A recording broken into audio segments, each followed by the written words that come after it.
from a sister, and she says, what are the conditions under which a wife can ask for a divorce according to Sharia?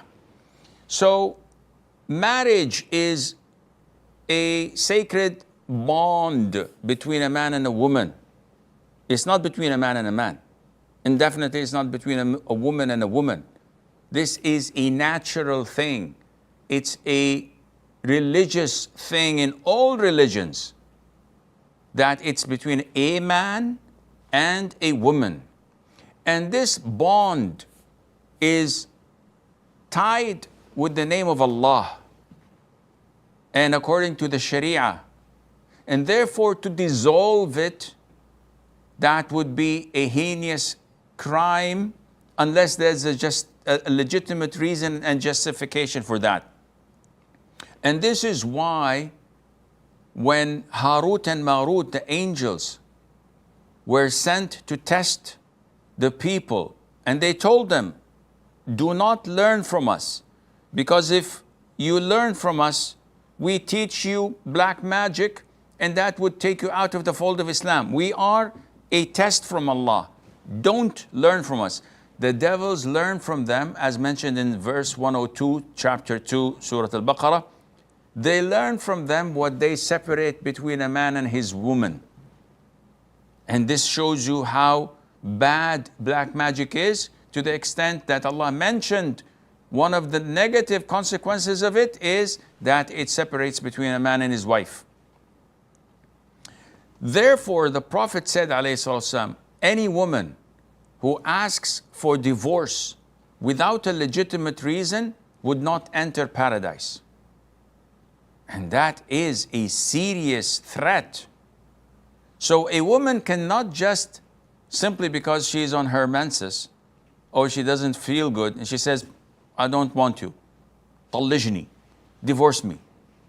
This is not valid. And this is a heinous major sin, unless there are justifications, legitimate reasons in Islam. What are they? In short, if there is harm on the woman, then she can ask for divorce. What kind of harm? Real harm. If the man is a psycho, he refuses her to leave the house. He refuses her to speak to anyone on the phone.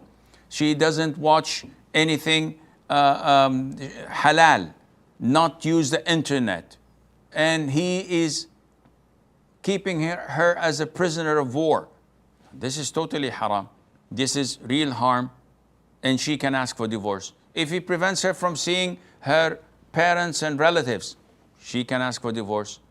If he is having rage fits and he has bad moral conduct, he's abusive, his words are really hurtful, he always criticizes her, makes fun of her looks and her cooking, and abuses her and curses her and swears at her, she can ask for divorce.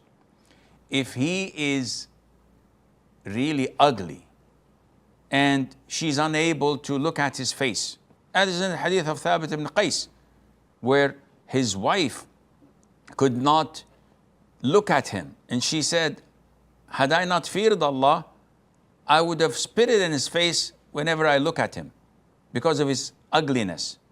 This is a legitimate reason.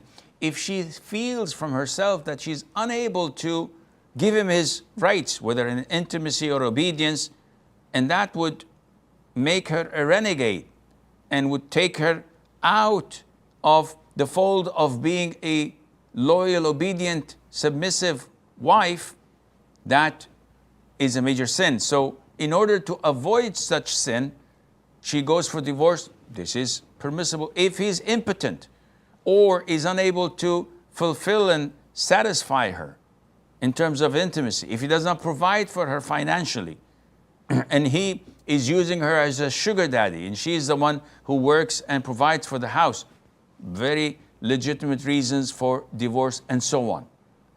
But if she asks for divorce for no reason, I don't like him, he doesn't take me to Côte d'Azur every year, He doesn't change the furniture every 6 months.